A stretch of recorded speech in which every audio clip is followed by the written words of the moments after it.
Alright guys, BLM here, back with a new video. In this video, I'm back talking about the Yakuza series. Now obviously at this point, I've already done a video talking about my thoughts on Yakuza 0, Kiwami 1, Kiwami 2, 3, and 4, and now in this video, we're going to be talking about Yakuza's 5 and 6. Like my previous videos, I will be mostly discussing the narratives of these games, as again, gameplay-wise, there isn't that much different between this and the previous games. Just minute differences. Let's get right into it talking about Yakuza 5, which as a whole, I will admit, I didn't love Yakuza 5. Like coming into it, I already knew this was looked at as one of the best entries in the series, telling one of the most complex narratives, and also being one of the longer entries in the series. And when I played it, I ended up being severely underwhelmed by it in almost every single aspect. Gameplay wise, I do feel like this game has the least amount of changes from the previous game. While there are new mini games here for each character, it really feels like that was the biggest addition to this game, and those are for the most part pretty mediocre. I mean, you could definitely tell that the graphics engine was updated here from previous games, and this game does have a couple of new open worlds that you can explore, though really they aren't that different from the locations of previous games. Now, as I mentioned, the multiple playable characters returns from Yakuza 4, but instead of 4 playable characters, here we have 5, with 3 of them being returning characters from Yakuza 4 in Kiryu, Seijima, and Akiyama. You do also get to play as Haruka, which was bizarre, but we'll talk about that.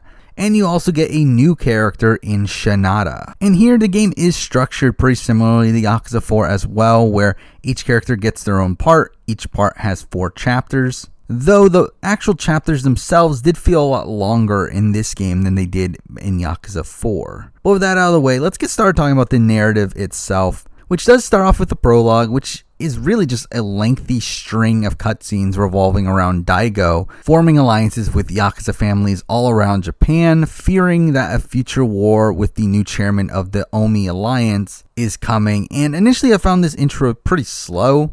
Even when we see Daigo get into this cab and you can tell that they're really setting up this mysterious tone, I just wasn't that interested in what was going on until you realize that the cab driver is Kiryu. And I think that was a cool reveal, especially with the mystery of why is Kiryu now using this fake identity, being a taxi driver. Like, why is he not with the kids at the orphanage and not living the life that we last saw him live in Yakuza 4. So by the end of it, I did kind of turn around the intro here, but it did feel pretty slow for most of it. But it does lead up to part 1, where here we do play as Kiryu, which did surprise me coming from Yakuza 4, where in that game we start off with the new characters and end with Kiryu, while here it is the opposite. We start with Kiryu, followed by the returning characters, and then we save the new character for last. And overall, the Kiryu section here was just fine for me. I mean, definitely better than a certain part that we'll talk about later.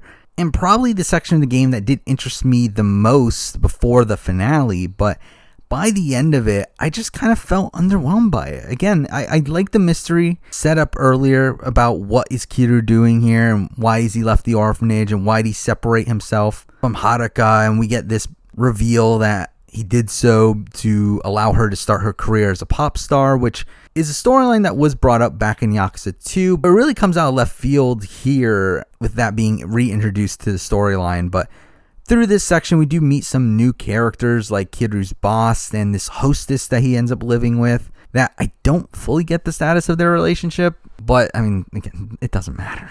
We do later learn that Daigo has gone missing ever since his conversation with Kiryu, and I was like, are we really going to be spending this game saving Daigo again? But thankfully that didn't happen, and we do get introduced to Aizawa, with Aizawa later ending up becoming the main antagonist of the game, though to be honest, at this point, I really thought nothing of him. But really, a lot of this section of the game really just felt like setup and exposition for the events that would happen later in the game, without giving Kiryu that much to actually do. I mean, obviously we do get some fighting towards the end of the section, but it doesn't feel like anything of much importance actually happens here. Though we do end up finishing this part with a nice cliffhanger of Kiryu learning that Majima has been killed, which, I mean, obviously they didn't kill Majima off like this, but it does add more mystery to the narrative that's being set up.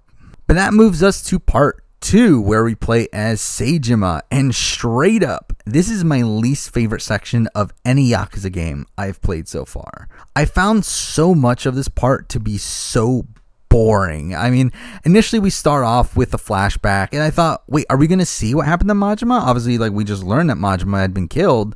But no, we just learned that Seijima had turned himself in after the events of the last game. And we have this really long section in the prison, just like we had one in Yakuza 4. And this section was just so monotonous, with you having to walk around in the small area, having dull conversations in a particular order. And because of that particular order, you end up talking to the same people multiple times. And again, that was just so boring. But through this, we do eventually meet Baba, who becomes a pretty important character moving forward, and we do see him bonding with Seijima until they eventually escape together, and this did feel like a repeat of his storyline in Yakuza 4. But what wasn't a repeat here was this bizarre section where after we escape, we get trapped in the middle of a snowstorm and are rescued by a hunter who teaches us how to hunt.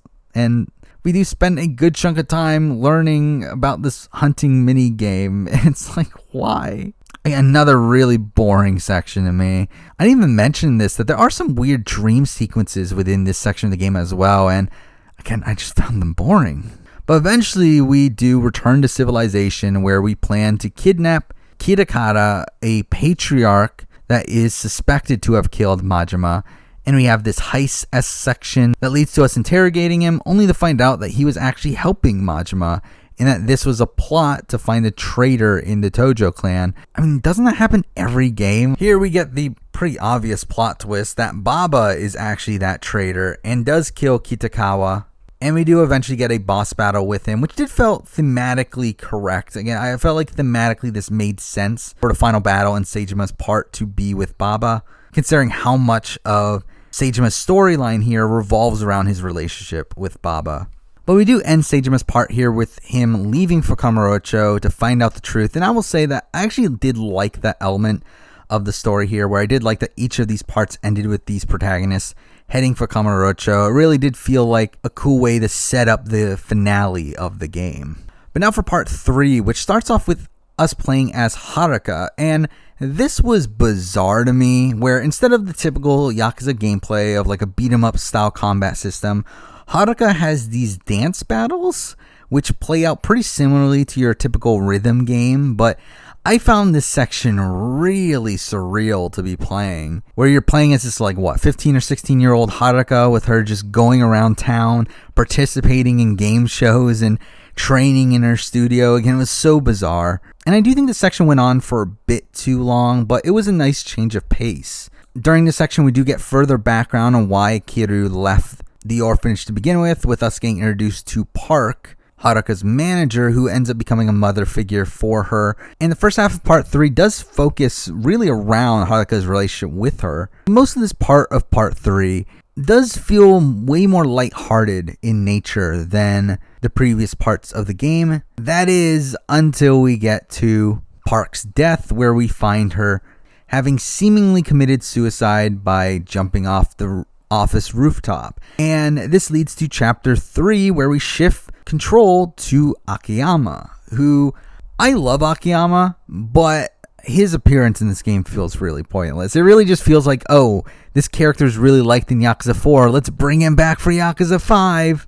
And he doesn't really serve that much of a purpose in this game outside of kind of being the Kiryu figure for Haruka when Kiryu isn't there. And again, I say that as he's my second favorite character in the Kiryu Saga. Outside of Kiryu, Akiyama is my next favorite character here, but I do feel like they didn't do anything too meaningful with his appearance in this game. And to be fair, I didn't really want them to either. I do feel like they concluded his story pretty well with Yakuza 4 and didn't really need to do much to really expand on it. But through that, again, it just feels like Akiyama could have easily just been replaced with literally any one of Kiryu's friends. You just essentially needed a Kiryu friend figure to be there for Haruka, and everything would have been the same. It also just feels like Akiyama was in there just because they didn't want the player to be without combat for that long, and decided to shoehorn Akiyama in here to compensate for that. Though, to be fair, I did like the interactions between Haruka and Akiyama, and seeing them work together to investigate this murder was pretty fun, even though it doesn't last for that long. And really, Akiyama, even then, barely gets any screen time here, because we also share some of these chapters with Haruka, where we also play as Haruka here, as she continues to participate in the Princess League finals, which does progress the overall narrative of the game. And we do eventually learn that Park was killed due to her ex-husband being Majima, which obviously connected her to the overarching narrative here. And we do end, obviously, this part with, just like the other parts, with Haruka and Akiyama returning to Kamurocho, with them trying to avoid the Omi Alliance. And I did like this section a lot more than Seijima's. To me, it's kind of on par with Kiryu's. Obviously, it's radically different from Kiryu's. And while I do think Kiryu's sets up a lot more of the story, I feel like there were a lot more individual moments within this part that I did enjoy. And I do feel like this part also just stands out largely due to how different it is from the others in the game. But now let's move on to part 4, which follows Tatsuo Shinada, the new character in the game, who is a former baseball player who got banned for life from baseball due to being wrongly suspected of fixing a game. And again, this follows a similar mold that we've seen from other characters in the Yakuza series. Again, he has a similar arc to that of Kiryu, that of Akiyama, of Seijima, of Yagami from Judgment, of Ichiban from Like a Dragon. It's like, we see this all the time. This arc of this good-hearted person being screwed over by some sort of conspiracy that's way over their head. And we obviously spend the game rectifying that. And for me, Shinada was fine. I mean, he played his part within the story, but I do feel like characters like Kiryu and Akiyama were just more compelling characters overall. And I did find it strange that we do get this new set of characters being introduced so late into the game here. And also, I just felt like as a whole, like chapter 1 of his story was just kind of bland for me. It really wasn't until the masked man appears that his storyline gets a bit more interesting, where he hires Shinada to research the conspiracy around him and have him meeting up with people from his past and learning about the Nagoya family, who are the small business owners of Nagoya that use Shinada as a fall guy in order to expose the illegal gambling in the city, essentially kicking out the Omi and Tojo clans out of the city, which was a bit of an unexpected way for them to flesh out his background, but was an interesting turn in his story. And once he does relay information back to the Masked Man, we get the reveal that the Masked Man is actually Daigo, who he conveniently went to high school with for some reason. I don't know why that needed to be part of the story. But we do end up fighting him, and I do love how Daigo is propped up as this like great Tojo leader through dialogue in this game. But like every time we see him, he's just beaten in a fight or ends up disappearing or being kidnapped for whatever reason. So I do kind of find it humorous that it feels like every single time he's not on screen, he's supposedly doing something really great, but it's like when he's on screen, he just kind of sucks. But we do end this part, like the others, with Shinada also traveling to Kamurocho, leading us to the finale, which unlike Yakuza 4, where in Yakuza 4 it was essentially just one chapter, the finale here is a full 5 chapters long, taking place in Kamurocho and having us switch between all of the characters. And from a gameplay perspective, I did feel like this was a satisfying way to conclude the game. But narratively, I did feel like it was lacking a bit, where certain characters have a lot more to do than others, and really I do feel like this game should have just revolved around Kiryu and Haruka. I do think that the inclusion of the other characters just bloats the game in terms of its length, but also makes the story lose focus. I mean, I will give this game credit for essentially telling the most complex story the series has tried to tell up to this point, but I don't feel like it fully works for me. Though I do think it is cool to see all these characters come together here, starting with Kiryu confronting Baba, who explains his part in the story. We play as Seijima, who travels to Purgatory and meets up with the Florist for his one appearance per game. And we also get our one battle in the Colosseum that we typically get per game as well. We then get Akiyama meeting up with Shinada and Haruka preparing for her debut concert. We do have a fight between Kiryu and Seijima, which felt bizarre, though also in a way it was kind of a rematch from the fight from Yakuza 4. But they both eventually get shot by Detective Serizawa, who has been a prominent character in the game, though. I mean, I kind of just skipped over him in my recap here, but he is revealed to be the dying current chairman of the Omi Alliance, Kurosawa, who essentially has plotted all of this to get rid of the Tojo and Omi clan members that are not like him, which feels like a really weak motivation, but whatever, I guess. Now, Daigo does finally appear here to rescue them, only for him to get shot himself because, I mean, what do you expect from Daigo? But after this, we do have Kiryu, Seijima, Akiyama, Shinada, and Date working together to create a plan to take down Kurosawa, and we enact it in the final chapter, where Seijima ends up heading to Millennium Tower to rescue Majima, but ends up having to fight Majima instead due to Kurosawa having the upper hand and threatening to kill Haruka, to which Shinada ends up stopping that assassination attempt by taking down Baba. And this is really the end of Shinada's story here, which I did find kind of underwhelming. He does get a phone call from his friends back at home and agrees to return, and that's a nice scene, but it's like, really, it felt underwhelming. It felt anticlimactic to me to have this new character be brought in and have almost nothing really substantial done with him. Again, like, it's weird because it's like back in Yakuza 4, like, we had the focus of the game be on one of the new characters. And because of that, I feel like Yakuza 4 is very booned by it in the sense that it made the story feel like it mattered. Like, it felt like there was a reason why Kiryu wasn't the only character in the story, because like these other characters had prominence as well. While I feel like in this game, it feels like Kiryu is the main character of the story, but they're just adding in these other characters for the sake of it.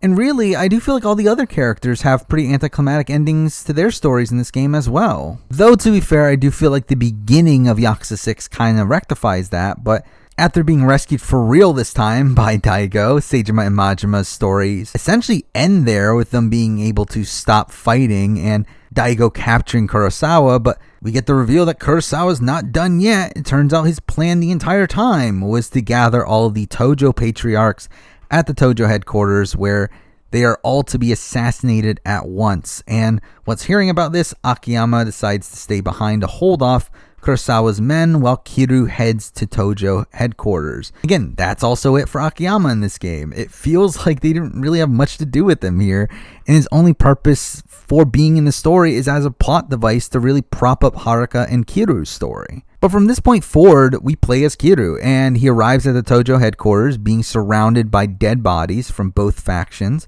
with the only person to have survived being Aizawa, that guy I mentioned earlier. And to be fair, he has actually appeared throughout the game, but I did find it funny that he's revealed here to be the main antagonist, with him being revealed to be Kurosawa's son and the planned next chairman of the Tojo. So we do have a final battle with him, and Kiryu obviously wins, but this is a cool set piece that does take place all over the headquarters. But again, I found it kind of anticlimactic how this doesn't really amount to much. Like, Kiryu doesn't kill Aizawa here, he just leaves him with serious wounds, with no real stakes being involved here. I mean, Aizawa pretty much just says he wants to fight Kiryu because he wants to fight Kiryu. Like, there's no real reason why they're fighting outside of Aizawa just wanting to fight him. But after this, we do cut to Haruka's concert, where she does give a speech at the end, giving up her dream of being a pop star and revealing to the public her relationship with Kiryu, which was a nice scene. Again, so much of this game does revolve around the relationship between Kiryu and Haruka, with them spending the entire game separated from each other due to the events that happened before the start of this game. And I did like how we got a post-credit scene here where Haruka ends up finding Kiryu just as he's about to pass out from his injuries, and we get a nice scene between the two. And considering that their relationship was the reason I fell in love with the series to begin with back in Yakuza 1, I do feel like it was a nice conclusion to see them being reunited here, and that being the culmination of this game's story. But at the end of the day, I did find my overall experience with this game to be pretty underwhelming. I mean, knowing that this game was going to be on a grander scale than Yakuza 4, a game I did really enjoy, I did expect this one to be a step up from that. But most of it for me just did not click. I felt like the narrative was really bland here, really bloated. I did feel like the 5 different characters was an unnecessary element of this game, where I do feel like if they had focused the game a lot more on just Kiryu and Haruka, it would have made for a way tighter and way more cohesive narrative. While it may be a better game from a technical and a gameplay perspective, for me, the narrative is the main thing I focus on when playing the Yakuza games here, and I don't feel as satisfied with this game's story as I do with many other entries in the series. But with that said, let's move on to the final game in the Kiryu Saga. We have Yakuza 6, The Song of Life. And for me, when it comes to what I look for in a Yakuza game, which is clearly different from what the majority of Yakuza fans look for, I feel like this game does what I want it to do. It tells a mostly focused and cohesive story that acts as a great character study on Kiryu, while also relating it back to the events of the first game with this really compelling mystery revolving around Haruka, though I do have issues with the narrative that we will obviously be talking about. Now, from a gameplay perspective, I felt like it was a massive step up from previous entries, and I know people disagree with that, but I really enjoyed the changes they made here with the new Dragon engine. Now, obviously, I already experienced this engine before, having played Yakuza Kiwami 2, but having come from Yakuza 3 through 5, I really thought these changes were nice to see again. The ability to save at any point. Out of the games with only one fighting style, I do think this game does it the best. Which again, I know some people don't like the combat in this game, but I had a lot of fun with it. It felt like a more balanced experience to me, where I never felt like there was a point where I just got bored by fighting enemies that felt like they were damage sponges and took forever to kill. I mean, every fight took a reasonable amount of time here. I did like how accessible the extreme heat mode was here, and I constantly used it during most of my combat encounters. I also felt like Kamurocho felt more living and breathing than it ever had before, with minimal loading screens, and walking through Tenkaichi Street really just felt as immersive as ever. With the exception of the frame rate drops and screen tearing that is pretty noticeable through this game. There's another playable location in this game in Onomichi, which is a nice contrast to the large, lively city of Kamurocho, with this being a quieter, rural village with a more complex level design from what we've seen from most of the locations within the previous Yakuza games, with a number of hills and bridges being prominent in the area. But with that said, let's start talking about the narrative, and I do like how we start immediately after the events of Yakuza 5 with Kiryu in the hospital after his fight with Aizawa, and we find out that the police want to prosecute him essentially as a scapegoat for the Tojo and Ami feud, and he ends up agreeing to do so to allow himself to return to his normal life afterwards unfettered. And while this does seem kind of forced, I do really like how it allows the following narrative afterwards to mirror that of the original game, which is obviously something I find very satisfying, as this is the final game in the series with Kiryu. But the forced nature of the plot points here is something I do have a bit of an issue with, as it feels like it happens a lot throughout this game's narrative, even though I do think a lot of the times it does benefit the game thematically. Now, something else I did find underwhelming from a narrative standpoint was how a lot of the mainstays in the series, namely like a Majima, a Seijima, a Daigo, these characters pretty much disappear after these first initial scenes, with them being arrested until the epilogue. Which sucks to see, as, again, these characters were really important to the story up to this point. And to see them being neglected in this final entry in the series is kind of underwhelming. After this, we do have Kiryu going to jail for almost 4 years, and we do get some scenes to fill in the gaps between here, with Haruka returning to the Morning Glory orphanage, only to be troubled by how her reputation starts to affect the lives of her foster siblings, and because of this decides to leave, setting off the events of the story. And again, mind you, this is all in the prologue. Like, this is a good, 45 minutes of cutscenes. But unlike the rest of the series, I do feel like this length here was pretty justified with how much they had to do with it. But we finally get to chapter 1 here, with Kiryu finally being released from prison, and just like in the first game, I do love the mysterious tone that is set up here, where, again, similar to that of the original game, we are slowly trying to figure things out of what's happened in the time between now and when Kiryu was originally put in prison. And we do get the reunion between Kiryu and the kids from the orphanage, who don't seem to have aged that much, despite there being 7 years since we last really saw them in Yakuza 3, but whatever. We do find out that Haruka has gone missing, and we return to Kamurocho to find her, eventually meeting back up with Date and Akiyama, who, while I was disappointed with the lack of returning characters in this game, it was nice to see that these two in particular, who were two of my favorite side characters from the Kiryu Saga, being pretty prominent here. But eventually we find out that Haruka has been found and is in a coma, where we do learn that she has had an infant son named Haruto, which I'm still pretty mixed on certain plot points surrounding him, but we'll talk about those later. Though it was an interesting change of pace to see this former gruff Yakuza walking around with a baby and having to calm him down periodically, which I will be honest, I hated that mini game, but conceptually I did like the introduction of Haruto into the story. But we do learn that Child Protective Services do plan on taking Haruto, leading to Kiryu planning on sneaking him out, and we get this kind of awkward fight with Akiyama, but this does end with Kiryu taking Haruto and traveling to Hiroshima to find out about what happened during her disappearance. And again, I love this setup. It does exactly what I wanted from this game, though I do find it underwhelming how little we get of the actual character of Haruka.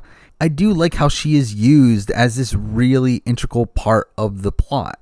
But once we get to Onomichi, we do get introduced to numerous new characters, most of which are pretty likable, though again, we do get introduced to them in the final installment of the series instead of focusing on the reoccurring characters, so that part of it's a bit underwhelming. But I did like Kiyomi, who had a decent amount of mystery surrounding her, with her being the ex-wife of one of the game's antagonists. Nagumo was a fun character as well, some really over-the-top reactions and interactions with Kiryu. We'd also meet his underlings, with Yuta being the most important of those, but again, we'll talk about that later. But I did like his role as like Kiryu's sidekick within this game, which made him the most likable of the bunch of new characters to me, despite him making some pretty dumb decisions throughout the narrative. Also through this section, we do learn about the Iwami Shipbuilding Company, who are somehow the main antagonist group of this game, which again feels kind of dumb to have a conflict with a shipbuilding company to be the final confrontation in a saga about a former Yakuza, but whatever.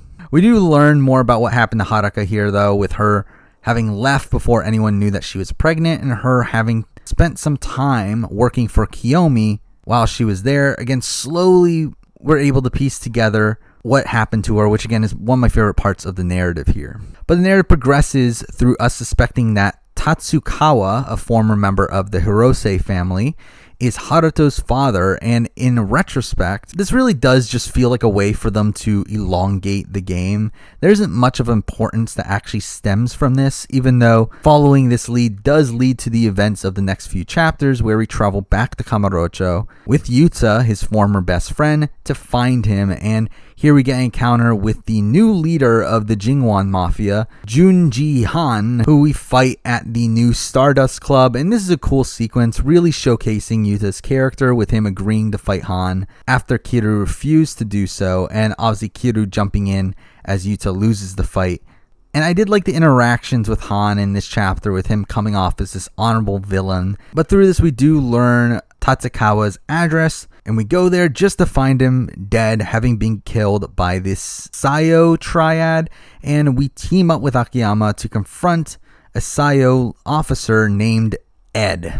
And this leads to pretty much nothing outside of learning that the Sayo deal in people laundering, involving children born in violation of China's one-child policy, which does become important later down in the story. But also, we do eventually meet the leader of the Sayo triad in Big Lo, who gets caught saying that there's a secret in Onomichi which cannot be discovered, which obviously becomes prominent later, but it's kind of sidelined for now, as at first we do have to team up with Sumeya, Kiyomi's ex-husband, who I liked as a villainous figure throughout this game, but together they do confront Big Lo again and learn that Haruto's heritage is important to the major conflict within the game, and unsurprisingly, Haruto gets captured, because, I mean, that had to happen at some point within this game, right? And we end up returning to Onomichi, where we find Hirose, who has kidnapped Haruto to begin with, and we get more exposition, as the series obviously loves to do. But this is where we get a lot of the game's mysteries revealed here, where we do learn that Yuta is Haruto's father, which is a cool reveal in itself, especially with Yuta being, again, Kiryu's sidekick for the last few chapters. I did like how they connected Yuta to the rest of the narrative here, with him actually being the second born son of Big Lo, explaining Haruto's importance within this story. But I don't love how they handled Haruka and Yuta's relationship, where essentially they just had a one-night stand and she left without telling him she was pregnant. And this just felt kind of out of character for Haruka. And also, I don't love how Haruka is still portrayed as if she's like this little girl in this game, with her voice acting still sounding pretty young. So I thought that was bizarre, but after this we do get Haruto getting kidnapped again, but this time by the Jingwan Mafia, and after this solid scene of Yuta acknowledging Haruto as his son, we do face off against the Jingwan and learn that the mastermind behind all of this is Sunio Iwami, the heir to the Iwami shipbuilding company, who does end up being the main antagonist in the game, which I found him to be a very underwhelming villain, particularly for a final installment, where I do think it would have been much more satisfying to have the final antagonist here be someone with a connection to the events of the previous games. But even through the course of this game, I just never found him to be that intimidating of a villain. But we do return to Kamurocho to meet back up with Big Lo, and we do have Yuta acting recklessly here, setting the Seo headquarters on fire and planning to kill his father and himself in order to keep Haruka and Haruto safe, and obviously Kiryu ends up saving him, and we do get to interrogate Lo to find out that Hirose has betrayed us, having been working with Iwami all along to guard the secret of Onomichi. So we return to Onomichi to track down the secret. We do eventually end up fighting against Hirose, which is kind of a bizarre boss battle, with him being this really old man and us having to fight him in the middle of all the smoke. But after defeating him, we find out that the secret of Onomichi is this World War II battleship, and that's when Chairman Iwami shows up to give us more exposition about the ship, where it was made using illegal funds and was used by the Iwami to blackmail a politician. I did find this to just be a really underwhelming reveal here, as again, like I do wish they did connect this more so to the events of the previous games instead of making this a very episodic story here. But the penultimate chapter here does end with Iwami killing Hirose, and we do get a pretty satisfying death scene with him acknowledging his wrongdoings and apologizing for them. But then we get to the finale, where we have the younger Iwami killing his father, fully setting himself up as the final antagonist here. And we do have Haruka waking up from her coma, which I was happy to see Haruka actually do something within the course of this story. And we do get a great reunion scene between her and Kiryu. After this, we do have our final confrontation with Someya, after he had been blackmailed with Kiyomi being taken hostage, and we get a fight with him. And this sequence does end with Someya killing himself in order to save Kiyomi, which was a satisfying way for his story to wrap up. Though really this does just feel like a deviation to the more important plot happening here, as after the fight we do regroup at the new arena, where we plan to take down Iwami at the chairman's funeral, where we learn that they have taken Haruka and Haruto hostage, because why wouldn't they? But we do have the final fight in the game with Iwami, and this was kind of underwhelming for me as well, as again, it just felt like just any random boss battle. It didn't really feel like there was anything really to make it stand out. You just kind of defeat him pretty easily. But after we defeat him, someone does take a shot at Haruka and Haruto, only for Yuta to step in to try to protect her, only for Kiryu to then step in to protect them both. And Kiryu once again looking like he's about to die in Haruka's arms as we cut to credits. But like every other Yakuza game, that's obviously not it. We do get an epilogue where we do get some conclusions to most of the characters' stories within the game. We do see Daigo, Majima, and Seijima getting out of jail, and Daigo making a truce with the Yomei Alliance. We then hear these letters that Kiryu wrote to his loved ones before his supposed death, and this leads to the reveal that Kiryu isn't actually dead. I mean, obviously, because every Yakuza game does this. But it turns out that he actually made a deal with a politician to where if he doesn't reveal the secret of Onomichi, the politician would help him fake his death, as he doesn't want to endanger his loved ones anymore. And I'm of two minds on this. I do feel like Kiryu making a deal with this random politician does feel kind of out of character to me, but I do like the results of it. However, with only Date knowing the truth here, we do get this great scene between Akiyama and Date, where Akiyama is skeptical of this entire story. Though I do think through this plot point, I do find it underwhelming that we never get this like final scene between Kiryu and Haruka. I mean, yes, I know we get that final scene before the credits, but I do wish we got more. I mean, the final scene of this game is us seeing Haruka and Yuta now living at the Morning Glory orphanage and seeing Haruto's first steps, with Kiryu watching from a distance. And again, to me, this felt like the perfect opportunity to have that final confrontation with Haruka and Kiryu to really finish up the storyline between these characters. But instead, we just have Kiryu smiling and walking away into the distance, which is fine. I mean, like, it's fine. Like, I'm not upset. I know some people were upset that this was the end of Kiryu's story. I'm not that upset that this is the end. I just wish that they expanded upon it more. Like, I feel like the plot points there are not terrible. I just feel like they weren't executed in the best possible way. But overall, I did really love my experience with Yakuza 6. And I will say that this is definitely one of my favorite games in the series, despite it wasting some potential that it could have had by connecting itself to the previous entries in the series, and it also having some technical issues. I did find it to be one of the more consistent entries in the series, and I did like the character study that it was on the character of Kiryu and his relationship with Haruka.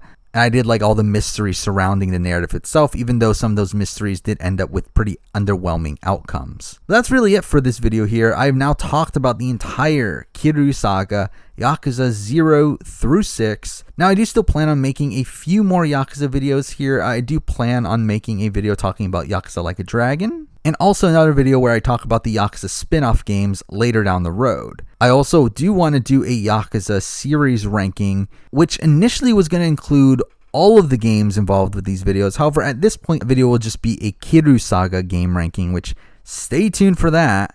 But for now, that is the video. Thank you for watching.